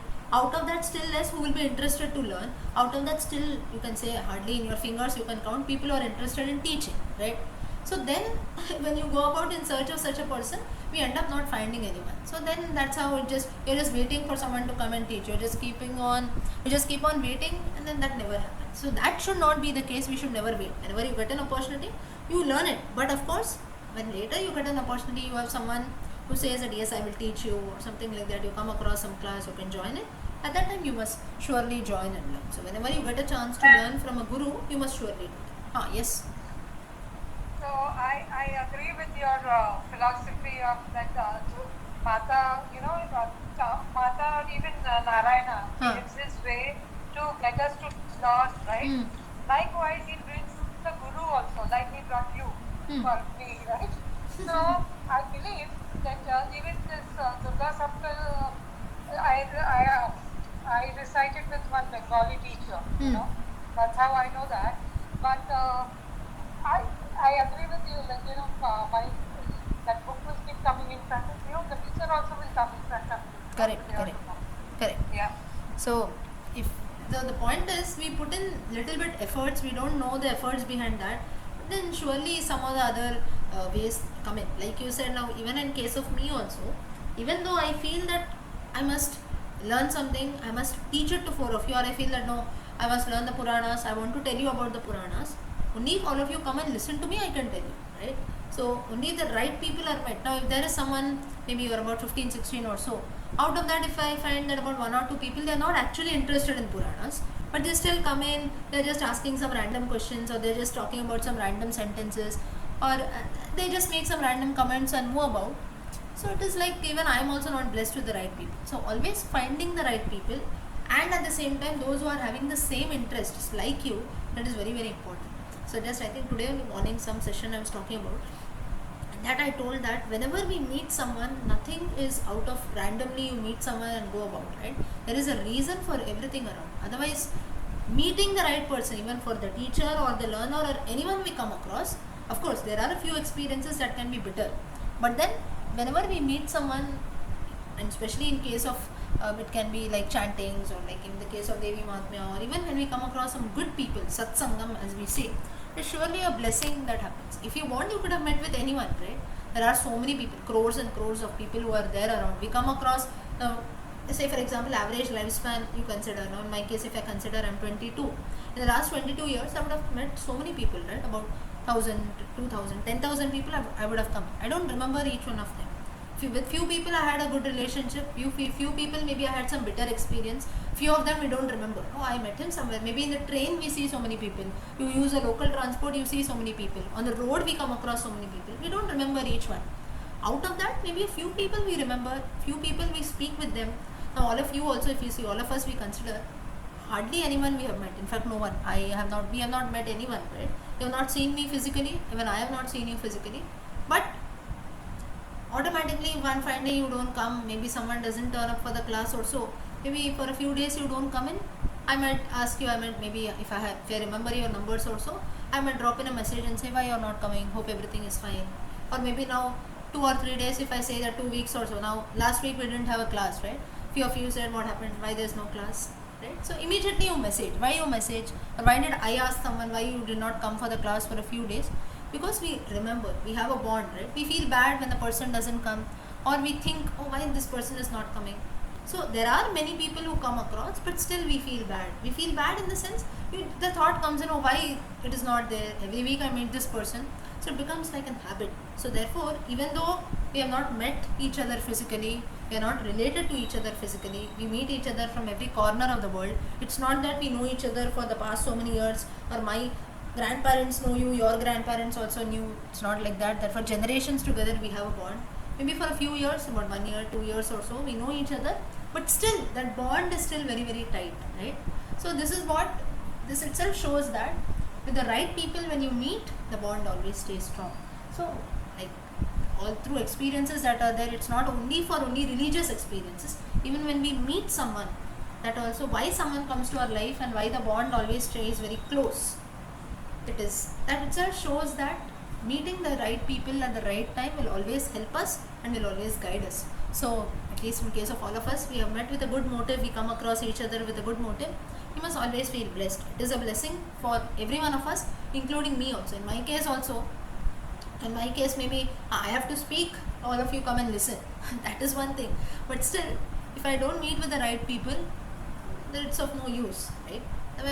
There is no one, you just come and speak something, no one is interested what you're speaking, or they don't understand, and they out of it, maybe they just come, they not without interest, you just sit and go away. There is no use of me speaking anything also. So always meeting the right person is very, very important. And if you are truly interested, and if we are very sincere, and you want to, you can say like you have the right people, right experiences, right things, the goddess also surely paves a way. Goddess or God or anyone, you can say universe. Some people say, right, the universe reacts or universe paves a way. Surely happens that way, and we are all witness to the same experience. So this itself shows that with many of our own family relatives also, like this is what at least what I believe in, our own close members, close circles, maybe we'll be meeting the same person every day, but still you don't have that bond. But maybe with all of us, maybe we, like you and me,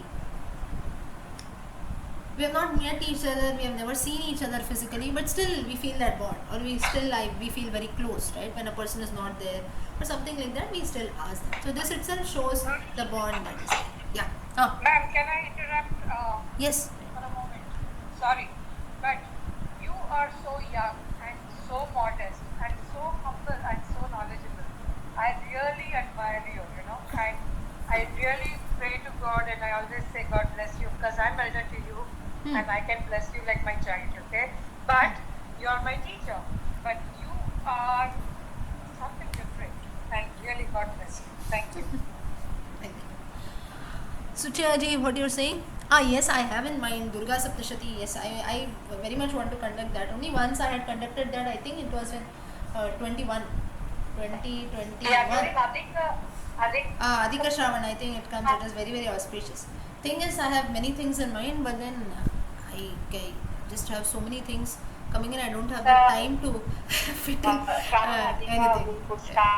Correct, not correct. Lakshmi. So, yes, correct. Let's see when the time goes about, whenever possible, I will surely do that. Yes, I do have that in mind for Durga Saptashti. I've done that only once, and it was in 21. I think roughly it was also during this time only, in the month of August, and then we concluded in the month of October. So, I will surely do that. So, yeah, with her grace, it should happen. Okay, let us continue. So, next is the killing of goddess Shumba and Nishumba. I think in the Devi Mahatmya it roughly is the chapters 4 or 5 of the Durga Saptashati. So now what happens further? Markandeya says that now after this Madhu Kaitaba are killed, next two demons come in. They are Shumba and Nishumba. After this demon goes away, the next deities, the next demons who come are the Shumba and Nishumba. They capture all the three worlds. They are troubling all the gods. Now this time the gods were very smart. They did not go to Brahma, Vishnu or Shiva. They directly went to goddess Parvati, because they knew that last time when they went to Brahma, Vishnu and Shiva, ultimately they all ended up creating a very divine power. The goddess only had come to their help. Demon Mahishasura was killed. So this time they said, let us not waste time. Directly let us go and approach the goddess. She will help us readily. So they went to the goddess and they told that you had promised last time that whenever we need you, you will come. So now the time has arrived. Demons Shumba and Nishumba are troubling us. So they started praising Lord Parvati, and this form of the goddess, so goddess Parvati also said, yes, I will assist you, but this time my form will be goddess Shiva. Note here, Shivaha is Lord Shiva. Shiva is the female form of Lord Shiva. So goddess Parvati in the form of Shiva. Shiva is female, don't get confused with Lord Shiva. Shiva is actually another name for goddess Parvati. In the form of Shiva, she goes and attacks Shumba and Nishumba. She is also called as Kaushiki. Kaushiki is another name for her. And she gets ready, and at this time what happens is, there are two other demons, Chanda and Munda.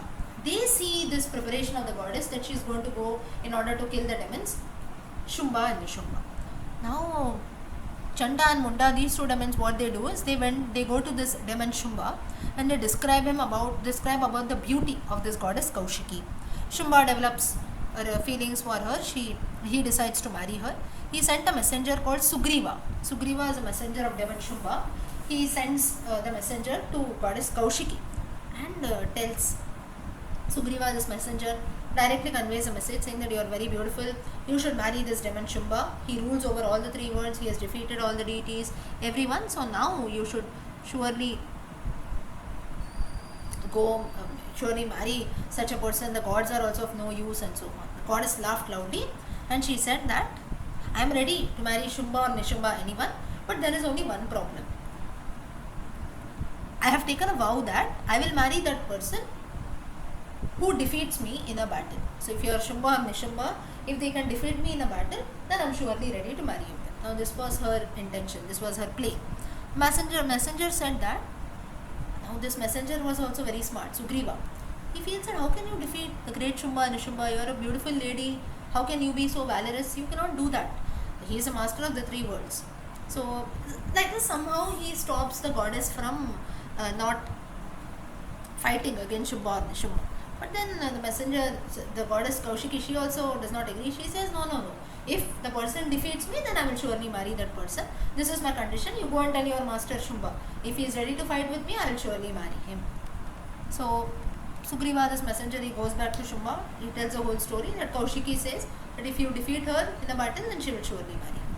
Shumba, he got very angry. He instructed Dhumra Lochana. Dhumra Lochana is another demon here. All this comes in the Durga Saptashati. Dhumra Lochana went to goddess Bhagavati Shiva. He goes to the goddess. He has about 60,000 other demons with him. Takes all of them. And initially again he requests. He tells, my master Shumba, he wants to marry you. That is his only intention. If you come readily, we need not have this battle. Goddess disagrees. Second time he says, I don't want to attack you, but I am giving you a warning now. He becomes little stern. He talks little roughly. Goddess says, no, I am not going to change my mind. If your master comes, if I am defeated, I will marry him. Apart from that, nothing. I am not going to come along with you. Dhumra Lochana gets very angry. He comes to attack the goddess. Goddess also attacks Dhumra Lochana. His body is reduced to ashes. He is killed on the spot. Now next, after Dhumra Lochana is killed, he has bought an army of 60,000 demons. All those demons come to attack the goddess. Everyone kills. Now this demons, everyone is killed.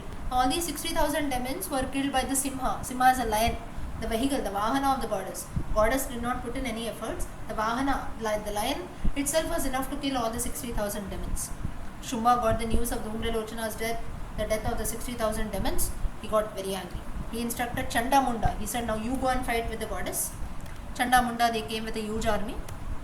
Now at this time, goddess was sitting on the top of the Himachala mountains, on the Himalaya mountains, and she was sitting on the back of the lion and she was smiling.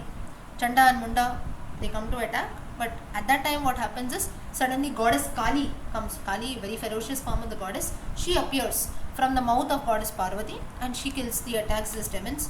She kills Chanda Munda and all the other demon army whom they had brought along. Now Chanda, before he was being killed, this incident is mentioned, he runs very ferociously on goddess Kali. Munda also does that, and both of them were killed on the spot. Goddess Kali then tells Bhagavati that I came out of your mouth, I have done my duty, I have killed Chanda and Munda, now you do the same thing, you kill now Shumba and Nishumba, that is your duty. Goddess Parvati tells Kali that since you have killed the demons Chanda and Munda, from now onwards you will get this name of Chandika. That's how we have the Chandi Pata. That's how the Chamunda, such names, why for the goddess it has come after killing these demons, Chanda and Munda. Next is the killing of Raktabija. Again, the further chapters of Devi Mahatmya, in that each of these demons are killed. Raktabija. Next, Markandeya continues telling the story. Now Shumba gets the news of the death of demons Chanda and Munda. He is very furious, he cannot control his anger. He himself comes to fight goddess Bhagavati, and he has many warriors with him also. And goddess Chandika sees them coming, she makes a loud sound. Chandika is the same form of Kali. And Lord Brahma, Shiva, Vishnu, they also come to the help. They create many Shaktis, that is Brahmi, Vaishnavi, Shankari and so on. They create other Shaktis, and they all resemble goddess Chandika. Like this Chandika only, they are also having the same powers. All these divine goddesses, they kill all the demons. Goddess Chandika requests Lord Shiva. Now here goddess Chandika, what she does is, she tells Lord Shiva that you go and meet the Shumba and Nishumba as my messenger and inform them that you be ready to accept your defeat in Patala. Now Patala Loka is known for the demons to stay in. So then your life will be spared, or else you will have to be killed. So the goddess tells Lord Shiva to go as a messenger. Lord Shiva goes there, and at that time the demons were still fighting with the goddess. At this time the goddess is called as Katyayini. So different names are mentioned for the goddess. When she was fighting with the demons Chanda and Munda, her name was Katyayini. Now Raktabija was another demon who comes. Now Shiva has gone there, he is witnessing this war. Raktabija, a demon, comes forward to fight, and he had a boon saying that if a single drop of blood from his body falls to the ground, from that droplet another Raktabija, another form of himself would be born. So like this, if you see, every time any body part was being cut, thousands of Raktabijas were born. So now all the gods became very afraid because the battle was very terrific. Now Bhagavati, goddess Parvati, tells Kali, her name was Chandika Chamunda, she tells that you open your mouth, don't kill this demon, don't cut off any of his limbs, because every time a droplet of blood falls, it is actually giving birth to another Raktabija. So what you do is, you open your mouth and drink each blood of this Raktabija. That is the reason why Kali's tongue is always red. Why she has a wide mouth open, a very ferocious form, a tongue red. This is the reason, because she has drunk every droplet of blood of Raktabija. After Kali does this, immediately goddess Bhagavati, goddess Parvati goes, she attacks Raktabija with her Trishula. Goddess Kali drank all the blood. Finally, Raktabija was killed, all the deities were very happy. And it seems that goddess Kali started to dance there, like Shiva does his Tandava. Similarly, goddess Kali also starts to dance there because of drinking that blood. So basically she becomes very, very excited. Next is the killing of Shumba and Nishumba. Today time is up, we will stop here. So basically Devi Mahatmya or Durga Saptashati has the reference of killing of many demons. We have seen till Raktabija. We will continue in the next session.